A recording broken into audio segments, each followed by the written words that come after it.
হালকা গরম পড়াতে যেভাবে সংসারের কাজ সময়ের মধ্যে গুছিয়ে করছি। রাধে রাধে বন্ধুরা, তোমরা সবাই কেমন আছো? আশা করছি তোমরা সবাই ভীষণ ভালো আছো। আমরাও কিন্তু বেশ ভালো আছি। আজ হলো শনিবার, তোমাদের সবাইকে সাথে নিয়ে আজকের ব্লগটা শুরু করলাম। সাথে থেকো, আশা করছি আজকের ব্লগটাও তোমাদের বেশ ভালো লাগবে। তো দেখো বন্ধুরা, এখন কিন্তু ঘড়িতে বাজে সকাল 9টা। আর কি বলো তো, সকালবেলায় বাসি কাজকর্ম অনেকক্ষণ আগেই সেরে নিয়েছি। তো এখন এই উনানটা ধরিয়ে কি বলো তো, কড়াইয়ের মধ্যে দুধটা বসাবো। তো সকালবেলায় তো গরু ওই ঘয়লাতে ধুয়ে নিয়ে চলে যায়। তারপর এই যে বাড়িতে যতটা রাখার মানে 1 কেজির মতো দুধ রেখে দিই। তো ছেলেকে তো দুধ গরম খাওয়াতে হবে, তো সেই জন্য ভাবলাম উনানটা ধরিয়ে একবারে দুধটা বসিয়ে দিই। তো এদিকে উনানের মধ্যে দুধটা হতে থাকুক, আর ততক্ষণ আমি কি বলো তো, ওই ক্যাপসিকামটা আর টমেটোটা কুচিয়ে নিলাম। তারপরে এই যে কড়াইয়ের মধ্যে তেল গরম করতে দিয়ে দিলাম। তারপর একে একে টমেটো কুচি আর ক্যাপসিকাম কুচিগুলো দিয়ে দিলাম। তো মেয়ের আজকে শনিবার, মেয়ের স্কুলে টিফিনও নিয়ে যাবে না, আর এখন সকালে ভাতও খেয়ে যাবে না। তো দুপুরে চলে আসবে, সকাল সকাল দুপুরে এসেই খাওয়া দাওয়া করবে। তো তাই আর কি। আর মেয়ের জন্য আজকে বানাচ্ছি, মেয়ে নয় শুধু আমরা সবাই খাবো। তো ম্যাকারনি বানাচ্ছি। তো ম্যাকারনিটা আগেই সেদ্ধ করে রেখে দিয়েছি। আর তারপর এই যে তেল দিয়ে ভালো করে কষিয়ে নেব। তারপর সেদ্ধ করে রাখা ম্যাকারনিটা দিয়ে দেব। তো কি বলো তো বন্ধুরা, তো বাড়ির সবার বলতে একটা কথা আমার খুব মনে পড়ে গেল জানো তো, আর খুব হাসিও পাচ্ছে। তো আমার ছেলে না ওই ম্যাকারনিটা ভালো করে উচ্চারণ করতে এখনও পারছে না। তো ওই ম্যাক্রো তো মানে যখনই কিছু হলুদ রঙের খাবার দেখে না, তো কালকেই তো ঘুগনি বানিয়েছিলাম।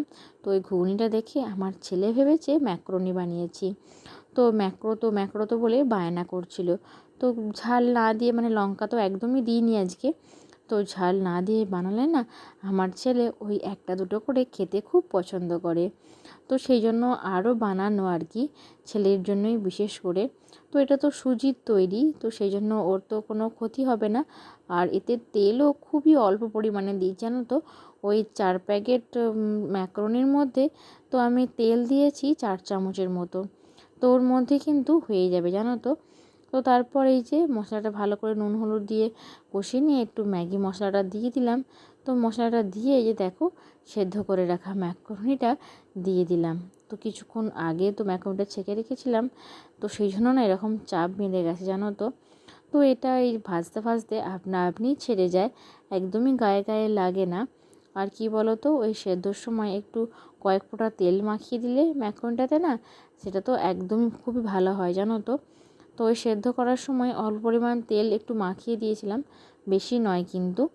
তো যাই হোক, এদিকে কিন্তু দেখো ম্যাকারনিটা কড়াইয়ের মধ্যে দিয়ে দিয়েছি, দিয়ে ভালো করে নাড়াচাড়া করে দিচ্ছি।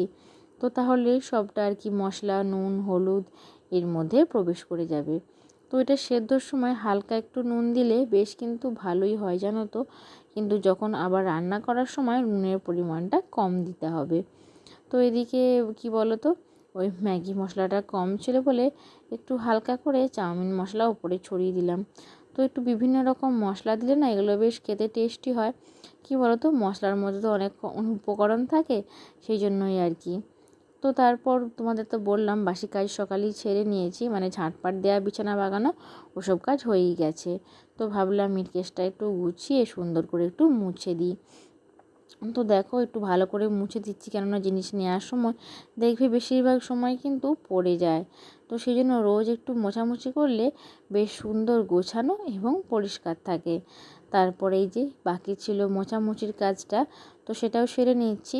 তো ঝাঁট দেওয়া মোছামুছির কাজ এগুলো আমার খুব সকালেই হয়ে যায়। কিন্তু ছেলে আজকে না, আমি ঘুম থেকে উঠে ফ্রেশ হতে করতে ছেলে ঘুম থেকে উঠে পড়েছিল। তো সেই জন্য না বাসি কাজগুলো সব সারা হয়নি। তো একবার ছেলেকে পাশের বাড়ির মাইমার কাছে দিয়ে আর তখন ছাঁটমাটটা সেরে নিয়ে ছেলের খাবারটা রেডি করে নিয়েছিলাম। তো মোছামুছিটা বাকি ছিল, তো এখন মোছামুছির কাজটা সেরে নিচ্ছি। প্রথমে আমার রুমটা মুছে নিলাম, মুছে নিয়ে একদম এই যে রান্নাঘর থেকে মুছে নিচ্ছি। তো কি বলো তো, এই স্ট্যান্ডগুলো তো প্রথম যখন ড্রামে যখন জলে দিই তখন তো বেশ জল জল মতো থাকে। তো সেই জন্য রান্নাঘরটা যেহেতু ফ্যান নেই, শুকাতে দেরি হবে। তো সেই জন্য ওই শেষের সময় মানে রুমটা মুছে নিয়ে তারপর ওই স্ট্যান্ডটা করে আর কি রান্নাঘরটা মুছি, যাতে খুব তাড়াতাড়ি শুকিয়ে যায়। না হলে দেখবে আনাগোনার সময় না ওই পায়ের বড্ড শিয়া হয়ে যায়। তো তারপরে এই যে ডাইনিংটাও মুছে নিলাম। তো ডাইনিংটা মুছে নিলেই আমার না মোছামুছির কাজটা শেষ হয়ে যাবে। তো যাই হোক, দেখো আমি কিন্তু এদিকে মোছামুছির কাজটা সেরে নিলে এরপর আমাকে স্নান করতে হবে, কেননা আজ তো শনিবার আর তোমাদের দাদাভাই না পুজো করাতে যাবে। তো আজকে ভেবেছিলাম অনেকগুলো বড় মা না বাগান থেকে জবা ফুল তুলে এনেছিল, তো পুরো এক পেতে জবা ফুল ছিল। তো ওই কালীতলায় না আমি আমার গোপাল সোনা যখন আমার পেটে ছিল তখন কি বলো তো, প্রত্যেক দিন আমি একটা করে জবা ফুলের মালা আর এই যে আমার গোপাল সোনাদের জন্য মালা গাঁথতাম। তো আজকে দেখলাম যখন অনেকগুলো ফুল এসেছে, তো তাই বড় মাকে বললাম যে সব কটা ফুল রেখে দেবে, আমি মালা গেঁথে দেবো। তো সেই জন্য সব কাজ সেরে স্নান টান সেরে এখন দেখো আমি মালা গাঁথছি। তো এই ঘিয়া জবা এবং লাল জবা দুটোর কম্বিনেশনে মালাটা গাঁথছি। তো আমার না প্রচুর ফুল দিয়ে মালা গাঁথতে বিশাল ভালো লাগে। তো তখন তো আমাদের বাগানে প্রচুর ফুল ফুটতো, তো প্রায় ওই 10 হাতের মতো লম্বা আমি প্রত্যেক দিন মালা গাঁথতাম। তখন ধরো সংসারের কাজকর্ম তো আমাকে করতে হতো না, তখন সেই সময়টা আমি এই কাজ লাগাতাম। তো একদমই তো বসে সময় কাটাতে পারি না, তো সেই জন্য কি বলো তো, কাজ নিজে নিজেই খুঁজে নিই। তো এদিকে ওই খামারের দিকে যে আমাদের গোয়াল বাড়ির দিকে যে গাছটা ছিল, করবী গাছটা, সেখানে ফুল ফুটেছিল, আর সেই ফুলগুলো না আমি তুলে নিচ্ছি। তো তারপর দেখো এদিকে যে রাম গাঁদা গাছটায় ফুল ফুটেছে। তো এগুলো না গাছগুলো লাগানো হয়নি জানো তো, তো আগের বছরে যে গাছগুলো এখানে লাগানো ছিল তো সেগুলো থেকেই না বীজ পড়ে আপনা আপনিই গাছগুলো হয়েছে, এবং কি সুন্দর ফুল ফুটছে জানো তো। তো এদিকে ফুল তুলতেছে দেখলাম একটা বড় পাড়া করলা হয়েছে। তো একটা কেন অনেকগুলোই হয়েছিল জানো তো। তো সব কটা তুলে নিয়ে চলে এলাম, এবং দেখো আমাদের ডাঁটা গাছটায় একটা মাত্র সরু ডাল, তাতে মোটামুটি 8-10টার মতো ডাঁটা ধরে আছে। তো ডাঁটাগুলো না খুব শীঘ্রই তুলতে হবে, না হলে না একদম কি বলো তো অনেকটা পাকা পাকা ধরনের হয়ে যাবে। তো যাই হোক, ঠাকুর ঘরে চলে এসেছি এবং গোপাল সোনাদের জন্য এই যে মিষ্টি নাড়ু আর ফলও নিবেদন করে দেওয়ার জন্য দেখো আমি বেদানাটা কেটে নিলাম এবং ভালো করে বেদানাটা ছাড়িয়ে নিচ্ছি। তো আমার গোপাল সোনার তো বেদানা খুবই পছন্দ। তো কি বলো তো, গোপাল সোনার আম বেদানা এগুলো তো খুব পছন্দের, সেই জন্য গোপাল সোনাকে না দেওয়ার চেষ্টা করি। তো তারপর নাড়ু তো অবশ্যই, তো আমাদের বাড়িতে না নাড়ু শেষ হলেই আবার নাড়ু বানিয়ে নেওয়া হয় জানো তো। তো গোপাল সোনার কী বলো তো, নাড়ু তো খুব পছন্দ এবং মিষ্টি প্রত্যেক দিনই দেওয়া হয়। তো তোমরা নিশ্চয়ই আমার আগের ব্লগে দেখেছো যে গোপাল সোনার মিষ্টি বা নাড়ু কিন্তু একদিনও বন্ধ যায় না। তো কী বলো তো, আমাদের না মনে হয় যে আমরা যেমন নিজেদের মন মতো ভালো মন্দ খেতে পছন্দ করি, তো সেরকম গোপাল সোনারও তো ইচ্ছা যায়। তো তাই আর কি। তো এদিকে দেখো তুলসীতলার পুজোটা সেরে নিচ্ছি। তো এদিকে চন্দ্রমল্লিকা গাছগুলো না ফুল ফোটা তো বন্ধ হয়ে গেছে, যেহেতু শীতকাল পেরিয়ে গেছে, তো সেই জন্যই আর কি শুকনো মতন হয়ে গেছে। তো এদিকে তোমাদের দাদাভাই পুজো করিয়ে চলে এসেছে, এবং আমরা দুজনে আমাদের দুজনের জন্য খাবার বেড়ে এদিকে টেবিলের মধ্যে খেতে বসে পড়েছি। তো আজকে অনেক দিন পর বলতে পারো তোমাদের দাদাভাইয়ের সঙ্গে সকালের খাবারটা একসাথে খাচ্ছি। তো যাই হোক, তারপর এই যে দুপুরের খাওয়া দাওয়ার টাইম হয়ে গেছে।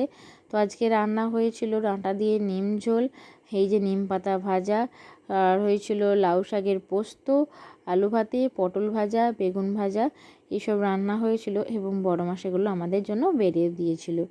তো এইদিকে তারপর এই যে সকালের জন্য আবার ছোলা ভিজিয়ে রাখলাম, এখন বিকালবেলা খাওয়া দাওয়ার পর আবার ব্লগটা স্টার্ট করেছি।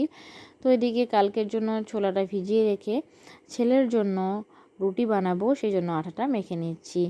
তো ওই যে অনলাইনে তো ওই 5 কেজি আটাটা অর্ডার করেছিলাম, তো মোটামুটি ওই 7-8 দিনের মতো হবে, কারণ এখন তো সবাই রুটি খাচ্ছে না, তো কেউ কেউ ভাত মুড়ি যে যেমন পায় রাতে খায়। তো মোটামুটি ওই রাতের দিকে 13 থেকে 14টা মোট রুটি হয় এখন, না হলে শীতকালে তো মোটামুটি 30 থেকে 35টা রুটি হয়। তো তারপর দেখো আমি এই যে রুটিগুলো বেলে নিয়ে এদিকে কড়াইয়ের মধ্যে সেঁকতে দিয়ে দিয়েছি। আর আজ তো শনিবার, শনিবারে না রুটিটা আমাদের বাড়িতে পোড়ানো হয় না, তো আজকে অন্য কিছু রান্না হবে। তো কি হবে তোমাদেরকে অবশ্যই বলবো। তো এখন আপাতত ছেলের জন্য 3টে রুটি আমি সেঁকে নিচ্ছি। তো একটু হালকা করেই সেঁকছি, কী বলো তো, ছেলে তো গোটা রুটিটা খেতে পারে না, রুটির যে আর কি ফুলকো অংশটা সেটাই খায়। তো ওই 3টে রুটি থেকেই ফুলকো অংশগুলো দেখে দেখে তুলে নেব, তারপর কি বলো তো দুধে ভিজিয়ে দেবো। দেখতে পাচ্ছ হালকা হালকা করে খুন্তি দিয়ে আমি উল্টে পাল্টে রুটিটাকে ফোলানোর চেষ্টা করছি। তো যতটাই ফুলে উঠবে ততটাই আর কি ছেলেকে দিতে পারবো। তো এভাবে কিন্তু সব কটা রুটি আমি করে নিয়েছিলাম। আর কি বলো তো, এইভাবে কড়াইয়ে না একটা একটা করে সেঁকে রুটি করতে অনেকটাই সময় লাগে জানো তো। তো এটা তাওয়ায় এমনি রুটি আগুনে ডাইরেক্ট সেঁকে করলে এই একই টাইমে কিন্তু 10টা রুটি হয়ে যাবে। তো তোমাদেরকে বললাম যে আজকে অন্য কিছু হবে, তো আজকে হবে রাঙালুর পরোটা। তো শনিবার দিনে পরোটাই বেশিরভাগ হয়, আর হবে আলুর দম। আর এদিকে দেখো ছেলের জন্য রুটির চালগুলো সব ছিঁড়ে নিয়েছি আমি কুচি কুচি করে, আর এই যে গরম দুধ দিয়ে রুটিটা ভিজিয়ে দিচ্ছি। আর ছেলে খাবে তো সেই রাত 8:30টায়, তো সন্ধ্যা থেকে ভিজিয়ে দিলে রুটিটা নরম হয়ে যাবে। তো বন্ধুরা, আজকের ব্লগটা আমি শেষ করলাম, আবার দেখা হবে নেক্সট ব্লগে। রাধে রাধে।